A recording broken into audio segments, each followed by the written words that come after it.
Konnichiwa, welcome and bonjour, salam alaikum. All of the welcomes. Welcome back, another week, another video. There's only one thing we can really talk about in this video, isn't there? We will get to that. There's just a couple of little bits of housekeeping that I want to do. Hopefully you've read the Rally Chile kind of stuff that I've done. Didn't actually get a chance to do a full event report just because of everything else, but obviously Ott Tänak won. It was quite an exciting event. I enjoyed it. I'm not a big gravel guy, sorry. And I sort of have a bit of a weird feeling about Chile because to me, South America is Argentina in WRC terms. So that's all a bit weird, but it was a good event. Lots of drama, lots of excitement, lots of tyre things. So that was all very good, but I don't really want to talk about that because it's a bit too far after the event and I'm sure you all know what happened. Housekeeping wise, I just want to firstly say this week I hit 100 subscribers, and I know in YouTube terms that is next to nothing, like zero. It may as well be zero, but I did just want to thank everyone that's subscribed and everyone who watches these videos because I do appreciate it. It is a very small number. However, even the biggest YouTubers in the world started somewhere, so I mean, that anyone watches and listens to what I have to say is appreciated. I'm very grateful. So thank you for that. Hopefully we'll keep going. It would be nice to get to a much bigger number than that. So do please like, comment, subscribe. Let's do that at the beginning of the video instead of the end this week because it does help. And it's not just these videos I have, if you've been following, post shorts and various other things. So do keep an eye out, as well as looking over on Instagram, which is where I do most of my stuff. The other news this week is that I've also started doing things on TikTok, so you will see little excerpts from these videos, but you will also see the regular posts that go on Instagram. So there is things happening, so please follow. There will be links in the description to everything. The other thing I just wanted to touch on is a little bit of news about this man. We'll put a picture here, Chris Ingram. So Chris has become the latest man to put his name or throw his hat into the Roger Albert Clark Rally ring. He's the 4 millionth Chris to join the entry list because we've got Chris Meek, Chris Harris, now Chris Ingram. I think there's actually another guy called Chris Ingram on the entry as well. I think he's in an escort. So all of the Chris's in the world are doing the Roger Albert Clark Rally this year. But yeah, I think this is really exciting. So Chris did Rally Charlemagne, as I talked about in the last video. He did that over the weekend. He finished third. I think he did what you would hope he would do. He didn't beat Lowe, but he was pretty close. I think it was 12 to 15 seconds. I can't remember exactly right now. So to be within that margin of arguably at least the greatest rally driver of all time is not to be sniffed at. He had a good battle with Stéphane Lefebvre, who has obviously been in the WRC and been a works driver. So you would have to say that it was what you would expect of Chris, but hopefully it is a springboard. I know there is talk of him doing Central Europe, so he might need a better car for that. I know the Polo's not bad, but to be on the WRC2 pace, you probably need to be in the very latest machinery, don't you? But that's good. But I actually think this is perhaps more exciting is the fact that he's doing Roger Albert Clark in a Triumph TR7 V8. So that's an interesting choice, isn't it? That is going to be one of the first cars built by Dave Appleby Engineering to historic spec, so that's very good. And I suspect it's going to feel a little bit different to what he's used to, isn't it? So I think it will be fascinating, just as it is with Chris Meek and Oliver Solberg, who are also doing the event in escorts. I think it will be fascinating to see how these drivers that are used to four-wheel drive, modern Rally 2 R5 type cars and World Rally cars, how they get on in a longer, more kind of endurance type event in much older cars. So I think that's really fascinating. The TR7 is a tricky car on gravel, I think, so Chris has not made it easy for himself, but I have no doubt that he'll enjoy it. It's just, as I said before, it's one of those bucket list events, isn't it? So fair play to him for giving it a go, and I think that is definitely going to be an event to watch. So I just wanted to do those little bits of housekeeping. I think we have to talk about one thing, don't we? And I'm going to put another picture here of another man, and that is the man that won Rally Chile, and that is Ott Tänak. I think, as I said earlier in the week in an article on Instagram, he has broken the rally internet by announcing his departure from the M Sport Ford World Rally team. It's not been a good year, has it? The car has let him down a lot. You know, it has shown pace, don't we? He has got 2 wins this year in that car, obviously Chile and Sweden in February.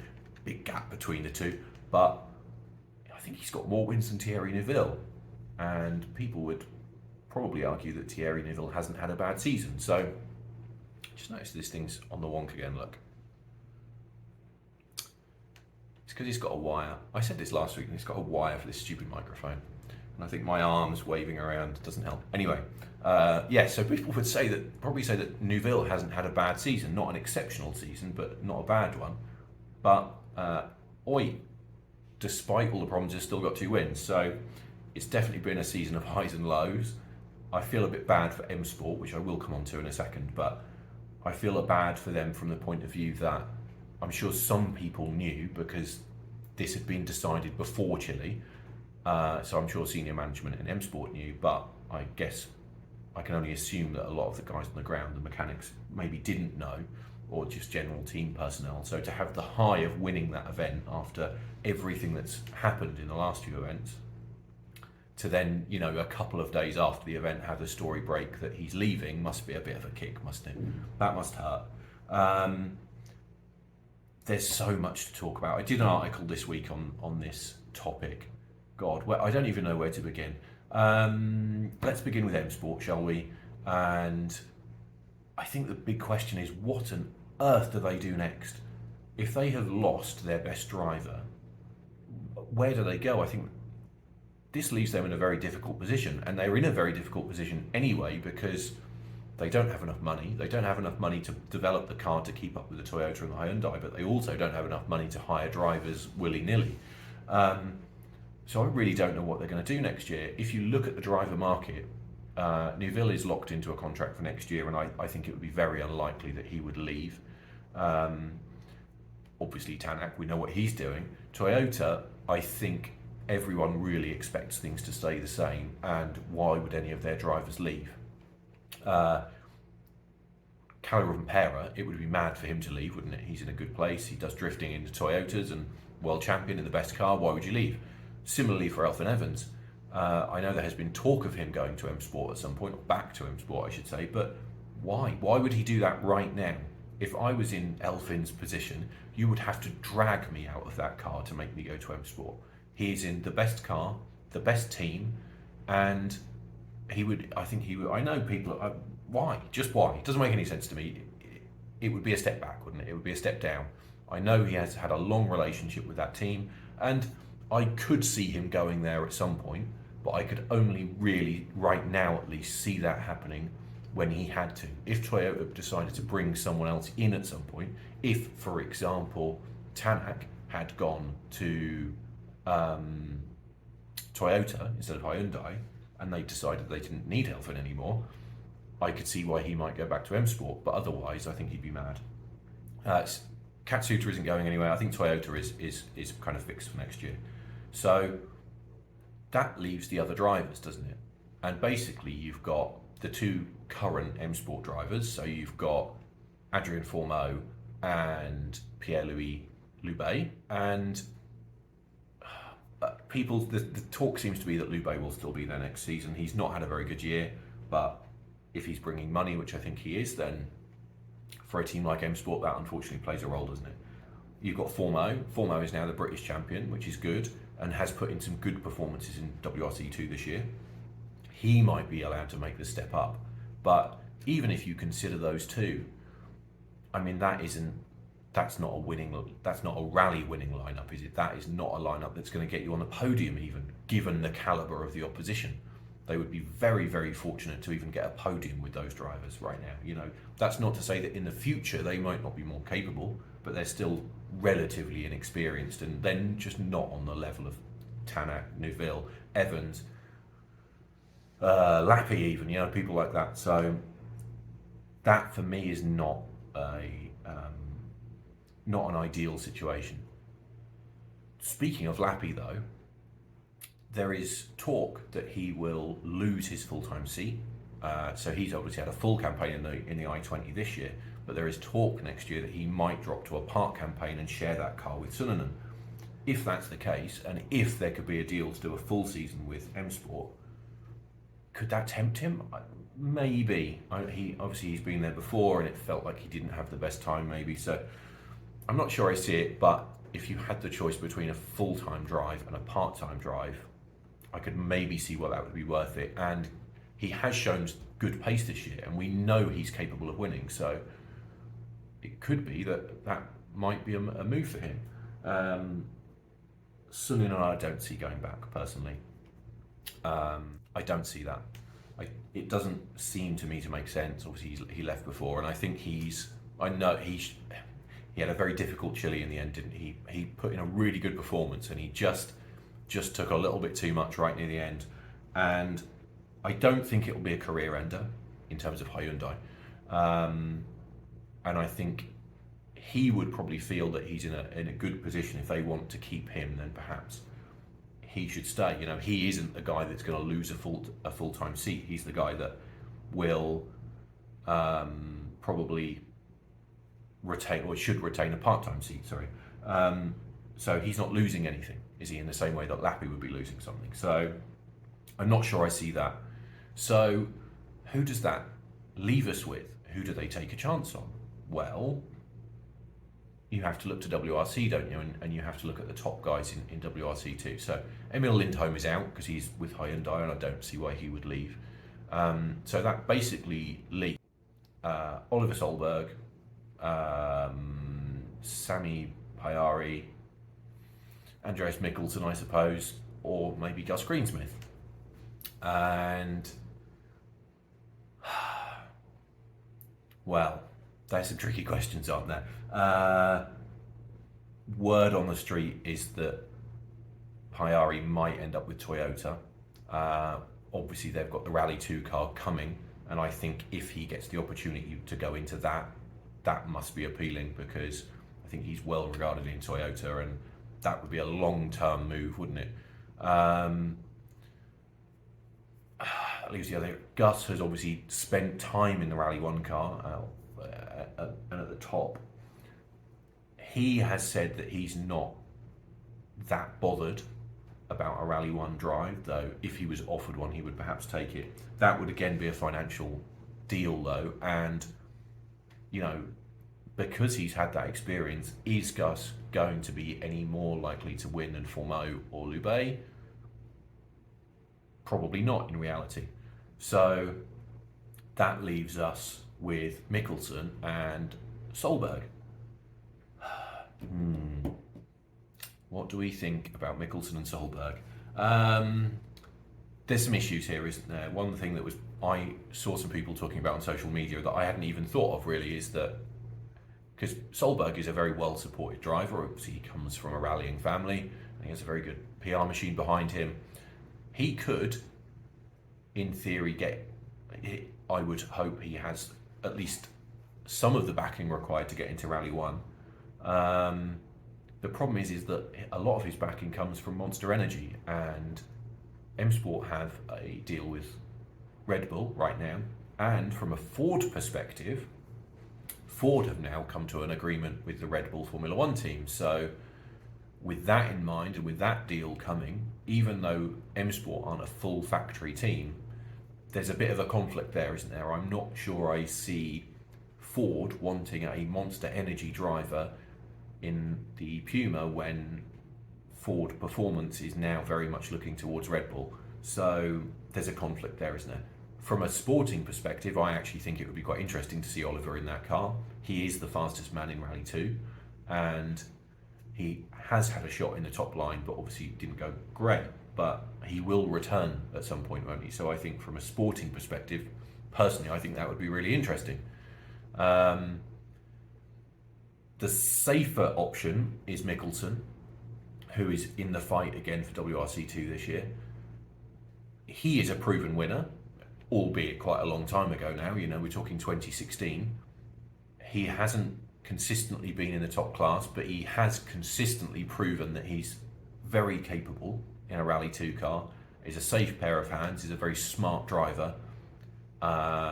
In Greece, he proved that he's also a very fast driver because he had some problems, didn't he? And then he just absolutely blew everyone away pace-wise. So I actually think, following that performance in particular, that Mikkelsen still has something. You know, he could still bring something to that team. So that is perhaps something that they should think about. Like, you know, it's difficult, isn't it, for Mikkelsen? I think he's with even management. Or he was, maybe I might be mistaken, he still is. And I know this year he's been very careful on budget, so he's only doing the minimum number of rounds he can. That suggests that he doesn't have lots of money. But for me, personally, if I was looking for anyone to put into a Puma, I would be considering a conversation with him to see if something can be done, even if it's just for a few rounds. Because to me, at least, him and Oliver Solberg, out of the drivers that are out there and available, probably represent the best opportunity that M Sport are going to have to get on the podium or get any wins. So who knows? Who knows what will happen? Like I said, I want to be more positive. I think we are in for a really fascinating time. I didn't even talk about the dynamic between Hyundai drivers now. You know, I think I'll just 30 seconds. Just give me 30 seconds. The dynamic between Neuville and Tänak is going to be fascinating. You've got two A-grade drivers there. You know, they're in the elite, both capable of winning rallies, both capable of winning championships. I know Neuville hasn't yet. So I think that, you know, whether we see a kind of change in level in terms of, you know, will one driver get prioritised? Will Cyril Abiteboul give preference to anyone? Will he just let them fight it out?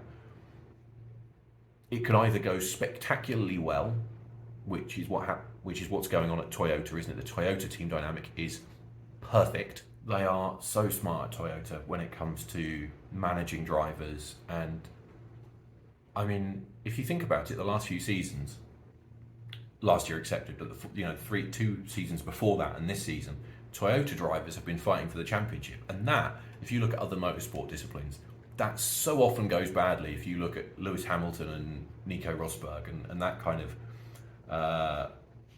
of battle, it can go terribly, can't it? And I think Hyundai, when they had Neuville and Tänak before, it just didn't, especially under Julien Moncey last year, it just didn't work, did it? Whereas Toyota it's perfect. So they are so on it, and I just think it's going to be fascinating to see how Hyundai try and beat that, and whether they give priority to someone and just how it plays out, because Tänak has proven that he can. I don't want to be horrible because he's very focused and I get it, but you know, he's proven that his presence can cause some disruption, because he left Toyota in a not great way. He left Hyundai in a not great way. So I think it's just going to be fascinating to see what happens there. I think we should wrap it up there though, shouldn't we? I know this video has kind of all been on one topic, but as I said at the beginning, you know, this Tänak thing has kind of broken the internet, hasn't it? In rally terms, at least. No one outside cares. But I just think it's really interesting to see not just his move, but also the kind of domino effect on Hyundai and on M Sport, and just how it all plays out. I think the next few weeks, as those two teams kind of decide their driver lineup, is going to be really interesting. So I'll stop it there. I'm not sure what the topic will be next week. We've got a bit of a gap now before we get to the next round at Central Europe, which I am looking forward to, which is a brand new event. So next week we'll talk about something. Who knows? I haven't decided yet, but that means you'll just have to watch and find out, doesn't it? So yes, let's leave it there. Thank you very much for watching. I'm sorry if I prattled on a bit. I've got no idea how long this is going to be because I haven't edited it yet. So we'll have a look. But yes, thank you for watching. Do, as I said, like, comment, subscribe, and thanks again for getting us to 100. Let's get to 1,000. That would be nice, wouldn't it? So please share this and tune in next week for more of my rally ramblings.